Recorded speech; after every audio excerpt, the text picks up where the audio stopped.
with my friend Mario Cantone. Our second film on night one. We'll have 5 nights together, creepy cinema this October. 5 nights with you. That is a fantasy I've had for 25 years. I feel like people will think that that makes me uncomfortable. It does not make me uncomfortable. I know it doesn't. It just amuses. I just can't believe sometimes the things that come out of your mouth. Because I am so comfortable with you. I was comfortable with you from the get-go when we met on the Twitter, when we both had our blue check marks. But now we don't. Instead, we wear blue. Look, he looks like a check mark. Anyway, yes, okay, so this movie, Dressed to Kill, by Brian De Palma. Yeah, so first of all, we just had Hitchcock, Shadow of a Doubt, and we followed up with a De Palma film. Last year we did Obsession. We did Obsession. And we did Rope, and the year before that we did Blowout and Psycho. Right. And I'm going to tell you something. I've been waiting for this film, Dressed to Kill, which my 2 favorites, Blowout, Dressed to Kill. I love this film so much. This film is so beautifully done. Its style, it puts De Palma on the map. And yes, he takes from Hitchcock. Of course he does.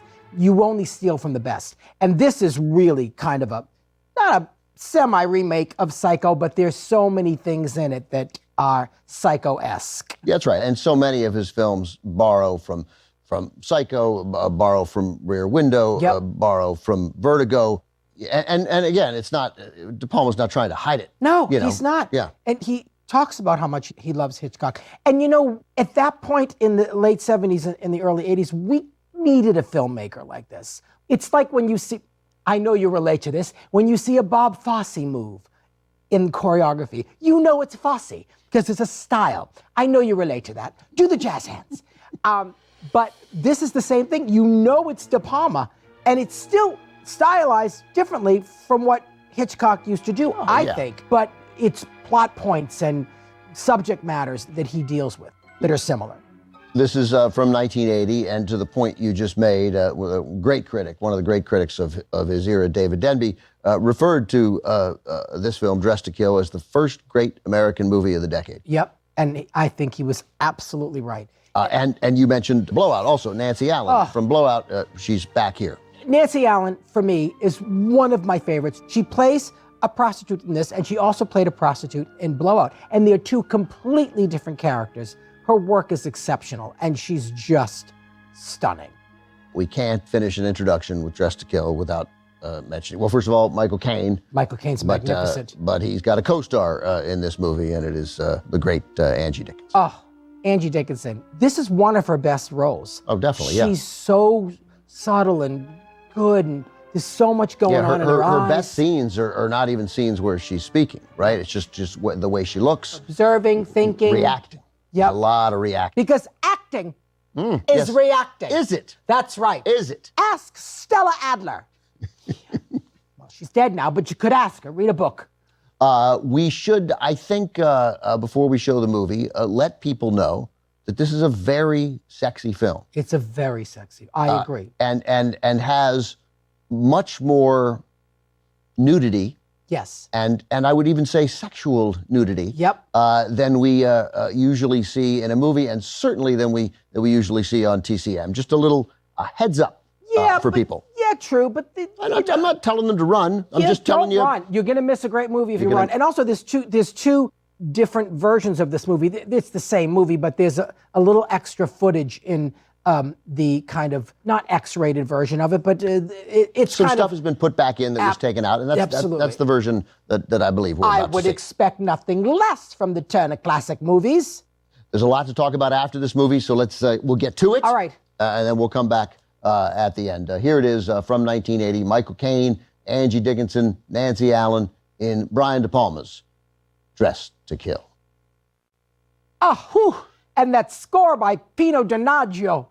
Oh, that's incredible. And this movie is just, it's so sexy too, like you said, and it's so dark and disturbing, and I love this film. It's one of my favorites ever. I had the poster on my wall. I think for me that it might, because I don't know when I had last seen it. And first of all, I believe my parents, an enormous mistake, allowed me to see it when it came out. I would have been 13. Oh, well. And I mean, that Angie scene, and I mean, I don't mean the death scene, which was obviously imprinted and it's unforgettable.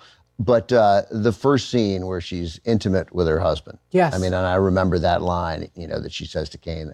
I remembered it all my life. He gave me one of his Wham Bam specials, and Wham I'm Bams. mad at him. Right. Yeah. And I always remembered that. Of right. course. And like it felt humiliating to me, even though, at that as a little boy, like it really made a dent. And I just being so drawn to Angie from that moment. Beautiful. And, the backside of her in the shower at the beginning is her. And then the close-ups are a particular playmate of the year. But she still looks beautiful. She kind of just allows herself to be free in that. And her performance, it's one of her best performances. She's so smart in this. That scene in the museum. Oh, the museum with the cat and mouse, the pursuit. Like 10 minutes of no dialogue, and it's so brilliantly done. And just the way she's observing people, a young couple, and a mother yelling at her child, and then she's writing down, nuts. Right. Which I love. Right. Of all things, nuts. But the end of the film, because I'd forgotten, again, I'd totally forgotten. So I believe that he has escaped and he's watching her in the shower. So how much is this like Psycho? I mean, aside from the leading lady is gone a little over 30 minutes into the movie, just like Janet Leigh. Just like Janet Leigh. There are two shower scenes in this movie. There's a shower scene at the beginning, there's a shower scene at the end. But the end, when Nancy Allen is in the shower, and I'm buying it. I'm like, oh, he escaped, right? And so when she wakes up from that dream, waking up from a terrible dream in a movie, we've all seen it hundreds of times. I believe this is the best one. Because she wakes up from that dream and I'm like, oh. Yes. Oh, right. And it's you a dream. don't know if it's a dream or not because De Palma is so stylized as a well, you know it's a dream, but you don't know when does the dream start? Did he escape? Yep. Right. And then she wakes up. And it's interesting. Carrie ends with the dream also. Right. Amy, So Amy Irving, it's the same thing. Amy Irving is dreaming about, going to put flowers on the burnt house, and the hand comes up and grabs her and she wakes up. And then this one ends with the dream also, where she's actually not been killed. And then Blowout, she's actually killed. That's right. Obviously, there has been some pushback. There was pushback when it came out. Yes. Among trans supporters and activists, and totally understandable, because here it gives you a trans character and suggests, because it's the only trans character in the movie, that they're violent. De Palma totally acknowledges that now, says the movie would be totally different now. Look, as a plot point, when someone is repressed, deeply, deeply repressed, that's usually used as a vehicle of them being a murderer.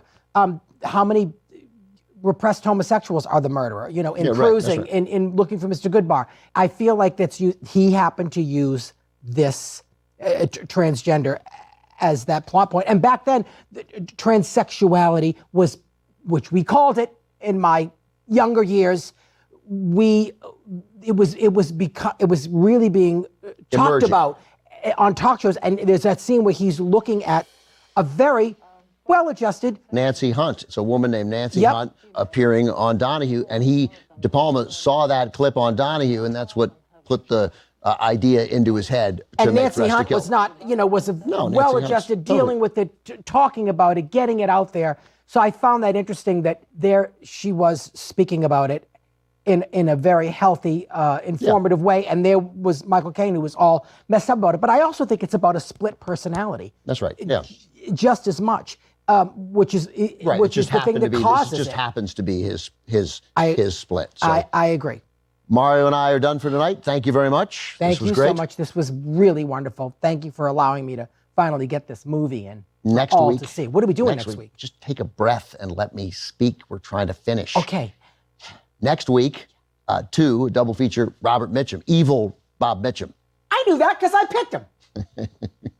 So thanks, Mario and I will be back next week with Cape Fear and Night of the Hunter. Good stuff.